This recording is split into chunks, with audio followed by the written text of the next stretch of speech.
When I think back to that June morning in the year of our Lord 1815, I remember first the mud, thick, clinging, hateful mud.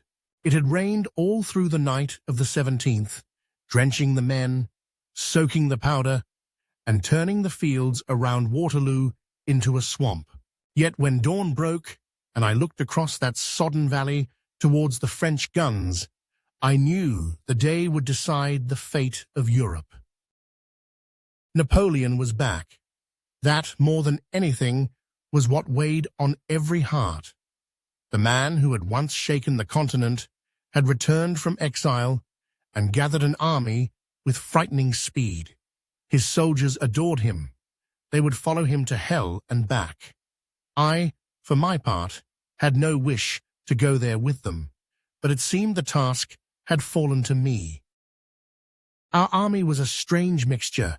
British regulars, Dutch, Belgians, Germans, the King's German Legion, all speaking different tongues and following different flags. Not an easy command. But I knew their worth, and I trusted them. They had fought under me in Spain and Portugal and had learned the art of endurance. My great hope was that the Prussians under Blücher would reach us in time. Until then, we must hold.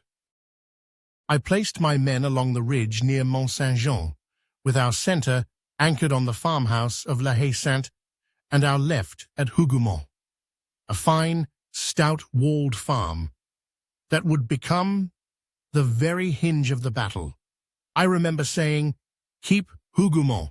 If it falls, the day is lost." And indeed, the fight there began early and never ceased until night.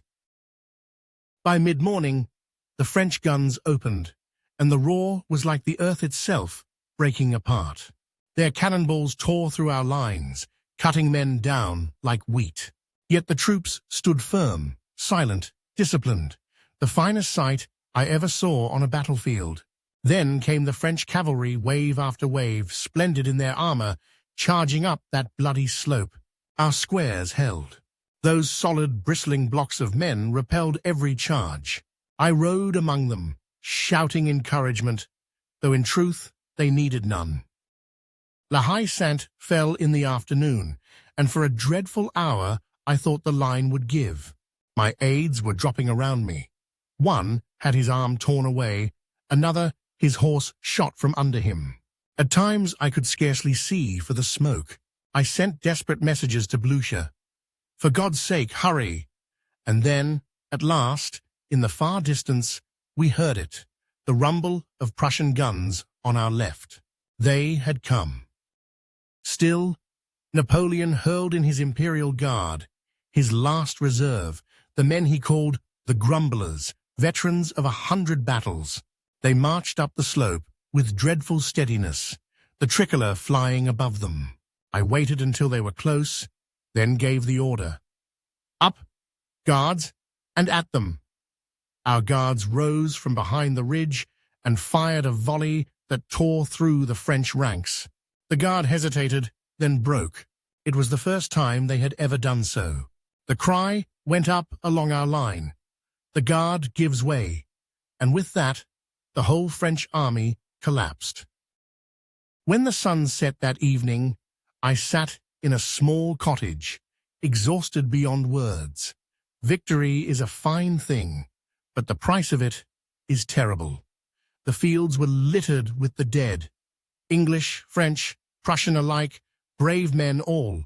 I said then, and I still believe it, next to a battle lost, the greatest misery is a battle won. Yet Waterloo ended 20 years of war. Europe was spared another of Napoleon's campaigns, and peace, at last, seemed possible.